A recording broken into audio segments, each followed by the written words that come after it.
Hello all, இன்றைக்கி magic chain stitch எப்படி போடுறதுன்னு பார்க்கலாம். இது வந்து நார்மல் செயின் ஸ்டிச் தான், பட் வந்து 2 கலர் த்ரெட் யூஸ் பண்ணி போடுவோம் ஆல்டர்னேட்டாக. இப்போ எல்லோ அண்ட் ப்ளூவில் போட்டிருக்கோம் இல்லையா, ஃபஸ்ட்டு செயின் எல்லோனா செகண்ட் செயின் ப்ளூ, அந்த மாதிரி. இப்போ பாருங்கள், நார்மல் செயின் ஸ்டிச் மாதிரி தான். இந்த மாதிரி ஒரு லூப் எடுத்துக்கோங்க. லூப் எடுத்துகிட்டு நான் yellow colour thread first chain எடுத்திருக்கேன். இப்போ இந்த மாதிரி நீடியில் வந்து கிளாத்தில் குத்திட்டு, இப்போ நம்ம எல்லோ கலர் த்ரெட்டை சுற்றி மேலே எடுப்போம் இல்லையா, அந்த மாதிரி எடுக்காமல் எல்லோ கலர் த்ரெட்டை விட்டுருங்க. நெக்ஸ்ட்டு ப்ளூ கலர் த்ரெட்டை மேலே எடுத்துக்கலாம். பாருங்கள், எடுக்கும்போது அடுத்து இன்னொரு ப்ளூ கலர் த்ரெட், 2 த்ரெட் நம்ம கீழே வச்சுருப்போம். ஆக்சுவலாக 4 த்ரெட் இருக்கும். டபுள் த்ரெட்டாக இருக்கும் எல்லோ த்ரெட்டு, டபுள் த்ரெட்டாக இருக்கும் ப்ளூ த்ரெட்டு. நான் உங்களுக்கு வந்து பேக் சைடு எப்படி ஒர்க் ஆகுதுன்னு காட்டுறேன். இப்போது பாருங்கள், நெக்ஸ்ட்டு வந்து ப்ளூ த்ரெட்டை விட்டுருங்க. இப்போ எல்லோ கலர் த்ரெட்டை எடுக்கணும். நெக்ஸ்ட்டு இந்த மாதிரி குத்திட்டு தான் த்ரெட்டை விடணும். இந்த மாதிரி குத்திட்டு எல்லோ த்ரெட்டை விட்டுருங்க. எடுக்கும்போது ப்ளூ த்ரெட்டை எடுங்க. அதே மாதிரி குத்திட்டு ப்ளூ த்ரெட்டை விட்டுருங்க. அதுக்கு ப்ரீவியஸாக இருக்கிற எல்லோ த்ரெட் எடுங்க. இந்த மாதிரி மாற்றி மாற்றி ஒரு செயின் விட்டு ஒரு செயின் ஆல்டர்னேட்டாக போட்டே வரணும். இதுதான் வந்து மேஜிக் செயின் ஸ்டிச். இப்போ உங்களுக்கு எப்படின்னு தெரியும்னு நினைக்கிறேன். நான் பேக் சைடு உங்களுக்கு காட்டுறேன். இதை முடிச்சுட்டு பாருங்கள், இந்த மாதிரி கம்ப்ளீட் ஆயிடுச்சு. இப்போ 4 த்ரெட்டுமே சேர்த்து வச்சு நாட் போட்டுருங்க. எல்லோவில் 2 த்ரெட் இருக்கும், ப்ளூவில் 2 த்ரெட் இருக்கும். இந்த மாதிரி 4 த்ரெட்டும் சேர்த்து வச்சு நாட் போட்டுருங்க. ஓகே, இப்போ நாட் போட்டாச்சு, கம்ப்ளீட் ஆயிடுச்சு. இப்போ இது வந்து பேக் சைடு எப்படி ஒர்க் ஆகுது அப்படின்னு காட்டுறேன். இப்போ பாருங்கள், ஸ்டாண்டுக்கு அடியில் காட்டுறேன். ஃபஸ்ட்டு வந்து இந்த மாதிரி எல்லோ கலர் த்ரெட்டை மேலே எடுத்துக்கிறேன். மேலே எடுக்கும்போது இந்த மாதிரி வரும் இல்லையா. நெக்ஸ்ட்டு நீடில் அடியில் குத்திக்கலாம். பாருங்கள், இப்போ நீடில் அடியில் குத்திருக்கேன். நம்ம நார்மலாக வந்து இந்த மாதிரி எல்லோ த்ரெட்டை சுற்றிட்டு ஒர்க் பண்ணுவோம். பட் மேஜிக் செயின் ஸ்டிச்சில் இந்த மாதிரி எல்லோ த்ரெட்டை விட்டுருங்க. நெக்ஸ்ட்டு அடுத்த ஒரு ப்ளூ கலர் த்ரெட் எடுத்திருக்கேன், அதை மேலே எடுங்க அப்படியே. நெக்ஸ்ட்டு அடுத்து அடியில் நீடில் குத்திக்கோங்க. இப்போது ப்ளூ கலர் த்ரெட்டை விட்டுருங்க. எல்லோ கலர் த்ரெட்டை எடுத்துட்டு நீடில் சுற்றி மேலே எடுங்க. அப்படியே ஆல்டர்னேட்டாக போடணும். நம்ம அடியில் வந்து 4 த்ரெட் இருக்கும், கன்ஃபியூஸ் பண்ணிக்கக்கூடாது. இப்போ எல்லோ த்ரெட்டை விட்டுருங்க, அது கையில் பிடிக்கக்கூடாது, அப்படியே விட்டுருங்க. விட்டுட்டு நெக்ஸ்ட்டு ப்ளூ கலர் த்ரெட்டை சுற்றி மேலே எடுங்க. மேலே எடுத்துட்டு இப்படி குத்திட்டு தான் அந்த த்ரெட்டை விடணும். இப்படி குத்திட்டு ப்ளூ த்ரெட்டை விட்டுருங்க. இப்போ எல்லோ த்ரெட் எடுத்துக்கோங்க. எடுத்துட்டு இந்த மாதிரி சுற்றி மேலே எடுத்துருங்க. நெக்ஸ்ட்டு குத்திட்டு தான் எல்லோ த்ரெட்டை விடணும். எல்லோ த்ரெட்டை விட்டுருங்க. அடுத்து ப்ளூ கலர் த்ரெட் அதுக்கு ப்ரீவியஸாக இருக்கும். நீங்கள் கை வச்சு பார்த்தீங்கன்னாவே தெரியும், முன்னாடி இருக்கும். இப்போ அதை எடுத்துட்டு இதை கொஞ்சம் இந்த மாதிரி விளக்கி விட்டுருங்க. எல்லோ த்ரெட்டை அது சிக்கிற போது, 4 த்ரெட்டுமே சேர்ந்து சிக்கிற போது இந்த மாதிரி குத்திட்டு எடுக்கணும். நெக்ஸ்ட்டு ப்ளூ த்ரெட்டை விட்டுருங்க. ப்ரீவியஸாக இருக்கிற எல்லோ த்ரெட் எடுங்க. எல்லோ த்ரெட்டில் சுற்றிட்டு மேலே எடுத்துடலாம். நெக்ஸ்ட் அடுத்தது வந்து எல்லோ த்ரெட்டை விட்டுட்டு ப்ளூ கலர் த்ரெட். இப்போ அடியில் எப்படி ஒர்க் ஆகுதுன்னு உங்களுக்கு தெரிஞ்சிருக்கும்னு நினைக்கிறேன். இதில் வந்து நீங்கள் த்ரெட்டை மட்டும் கன்ஃபியூஸ் பண்ணிக்கக்கூடாது. இந்த மாதிரி மாற்றி மாற்றி எடுத்துகிட்டே போகணும். இப்போ அவ்வளோதான், கம்ப்ளீட் ஆயிடுச்சு. நாட் போடுறது உங்களுக்கு நான் எப்படின்னு சொன்னேன், 4 த்ரெட்டையும் சேர்த்து வச்சு போட்டுடணும். இதுதான் வந்து மேஜிக் செயின் ஸ்டிச். ஃபஸ்ட்டு வந்து இந்த மாதிரி ஸ்ட்ரெயிட் லைனில் போட்டு பாருங்கள். அதுக்கப்புறம் இந்த மாதிரி ஏதாவது ஒரு லீஃப் ஷேப் வரைஞ்சி அதோட அவுட்லைன் மட்டும் இந்த ஸ்டிச் வச்சு ஃபில் பண்ணி பாருங்கள். நீங்கள் லைட் க்ரீன் டார்க் க்ரீன் கொடுத்தீங்கனாலும் அழகாக இருக்கும் லீஃப் ஷேப்புக்கு. இந்த மாதிரி நம்ம ஜஸ்ட் ஏதாவது அவுட்லைன் கொடுக்கறதுக்கு இதை யூஸ் பண்ணிக்கலாம். ஃபில்லிங்க்கு யூஸ் பண்ணலாம், பட் இது வந்து ரொம்ப லேட் ஆகும். ஸோ இந்த மாதிரி ஏதாவது அவுட்லைனுக்கு யூஸ் பண்ணிக்கலாம். அடுத்தது வந்து வாட்டர் ஃபில்லிங் ஆர் பானி ஸ்டிச் எப்படி போடுறதுன்னு பார்க்கலாம். இப்போ பாருங்கள், நான் இந்த மாதிரி 2 பேரல் லைன் ட்ரா பண்ணியிருக்கேன். இந்த ஸ்டிச் வந்து இந்த மாதிரி ட்ரா பண்ணிவிட்டு போடக்கூடாது. நீங்கள் வந்து அப்படியே ஃப்ரீ ஹேண்டில் தான் போடணும். ஃபஸ்ட்டு வந்து உங்களுக்கு அந்த ஷேப்புக்காக இப்படி நான் ஸ்ட்ரெயிட் லைனில் போட்டு காட்டுறேன். பாருங்கள், இந்த மாதிரி 2 பேரல் லைன் ட்ரா பண்ணிவிட்டு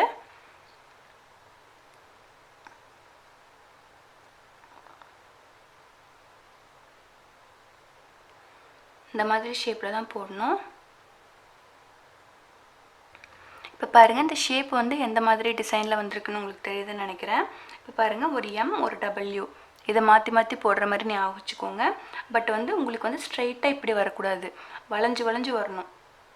பாருங்கள், இந்த மாதிரி நல்லா இப்படி வளைஞ்சு வளைஞ்சு வரணும். இது இப்படியே ரிப்பீட் ஆகிட்டே இருக்கணும். இது வந்து ஸ்ட்ரெயிட் லைனில் போடக்கூடாது. நம்ம வந்து ஏதாச்சும் ஒரு டிசைன் போட்டுட்டு ரிமைனிங் இருக்கிற கேப்பை வந்து ஃபில் பண்ணுறதுக்காக இந்த ஸ்டிச் வச்சு ஃபில் பண்ணுவோம். இந்த மாதிரி ட்ரா பண்ணிவிட்டு இந்த லைன் மேலேயே ஜஸ்ட் வந்து செயின் ஸ்டிச் வச்சு ஃபில் பண்ணுறோம், அவ்வளோதான். இதில் வந்து உங்களுக்கு என்ன முக்கியமாக கவனிக்க வேண்டியது அப்படின்னா இந்த ஷேப் தான். இந்த ஷேப் நல்லா வளைஞ்சு வளைஞ்சு ரவுண்டாக வரணும். இப்போ நம்ம இது மேலேயே வந்து செயின் ஸ்டிச் போட்டுக்கலாம்.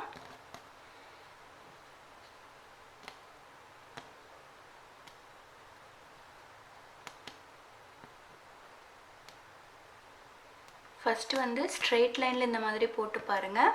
அதுக்கப்புறம் நீங்கள் ஏதாச்சும் ஒரு ஷேப் வரைஞ்சி அதுக்குள்ளே இது மாதிரி ஃபில் பண்ணிக்கலாம். ஸ்டார்டிங்கில் உங்களுக்கு ஷேப் வர்றதுக்காக இந்த மாதிரி வரைஞ்சிட்டு போடுங்க.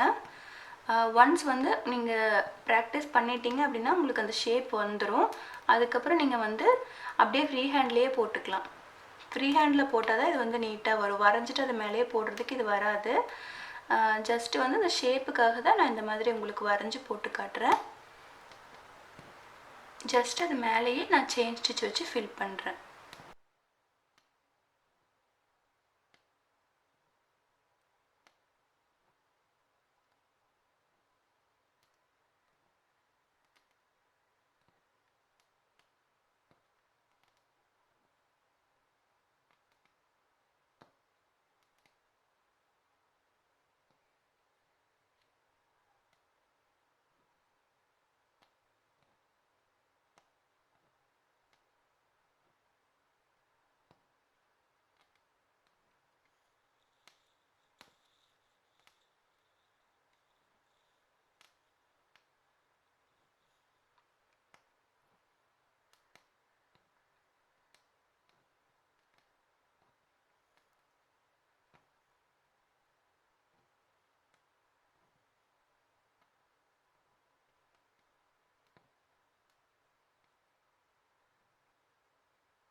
இப்போ இதுக்குள்ளே ஃபில் பண்ணிக்கலாம்.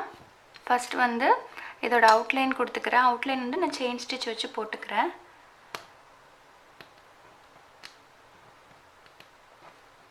இது வந்து இந்த ஸ்டிச் வந்து எங்கே யூஸ் பண்ணுவோம் அப்படின்னா, இப்போ நெக்லைன் சுற்றி ஏதாவது ஒரு டிசைன் போட்டுட்டு, இப்போது இதுதான் நெக்லைன்னு கன்சிடர் பண்ணிக்கோங்க.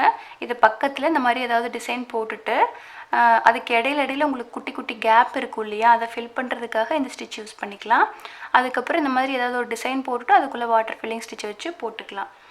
நீங்கள் ஒரு சில ப்ளவுஸ்லாம் பார்த்தீங்கன்னா தெரியும், ரிமைனிங் இருக்கிற ஸ்பேஸில் வந்து அதே செல்ஃப் கலர் யூஸ் பண்ணி வாட்டர் ஃபில்லிங் போட்டிருப்பாங்க. அந்த மாதிரி வாட்டர் ஃபில்லிங் போடும்போது உங்களுக்கு நல்ல கிராண்ட் லுக் கிடைக்கும். இப்போ இந்த அவுட்லைனில் வந்து நம்ம செயின் ஸ்டிச் போட்டாச்சு. இப்போ இதுக்குள்ளே ஃபில் பண்ணிக்கலாம். இப்போ பாருங்கள், நான் இங்கேருந்து ஸ்டார்ட் பண்ணிக்கிறேன். இது வந்து நான் ட்ரா பண்ணிவிட்டு போடல, வெறும் ஃப்ரீ ஹேண்டில் தான் போடுறேன். நீங்கள் வந்து அந்த ஷேப் மட்டும் ஞாபகம் வச்சுக்கோங்க. இது வந்து இந்த மாதிரி நல்லா வளைஞ்சு போடணும். அப்போ தான் வந்து அந்த லுக்கும் வந்து உங்களுக்கு நீட்டாக இருக்கும்.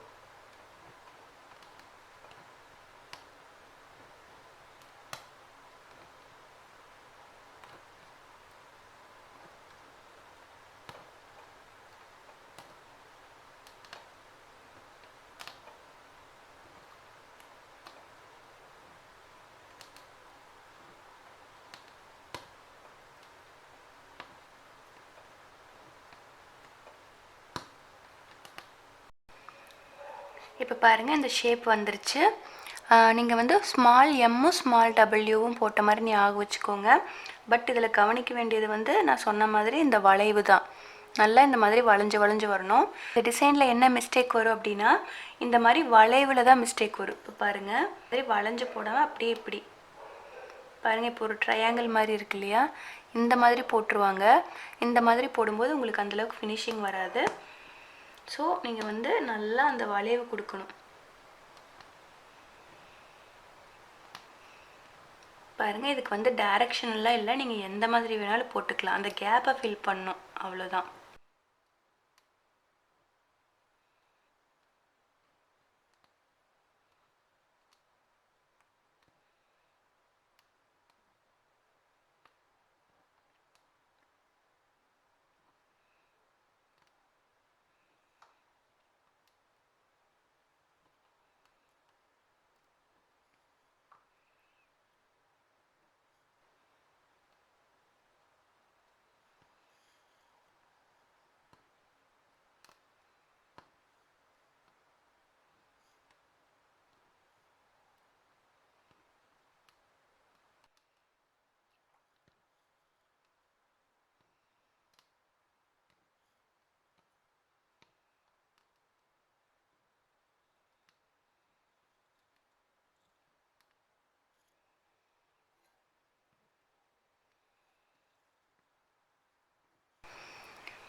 இப்போ அதே மாதிரி இந்த இடத்துல வந்து உங்களுக்கு ஃபில் பண்ணுறதுக்கு கேப்பே இல்லை, இது திருப்ப முடியல அப்படின்னா இந்த இடத்துல நீங்கள் நாட் போட்டுட்டு திரும்ப இங்கேருந்து ஸ்டார்ட் பண்ணிக்கலாம்.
இப்போ பாருங்கள் இந்த கேப் ஃபுல்லாமே ஃபில் ஆயிடுச்சு. இப்போ இந்த இடத்துல நாட் போட்டுக்கலாம். இப்போ பாருங்கள் கம்ப்ளீட் ஆயிடுச்சு. இது வந்து ஸ்டார்டிங்கில் கொஞ்சம் அந்த வளைஞ்சு வர அந்த ஷேப் வந்து கொஞ்சம் டஃப்பாக இருக்கும். நீங்கள் ப்ராக்டிஸ் பண்ண வந்துடும். இதே மாதிரி சரி த்ரெட் சில்க் த்ரெட் ரெண்டுலேயுமே ப்ராக்டிஸ் பண்ணுங்கள்.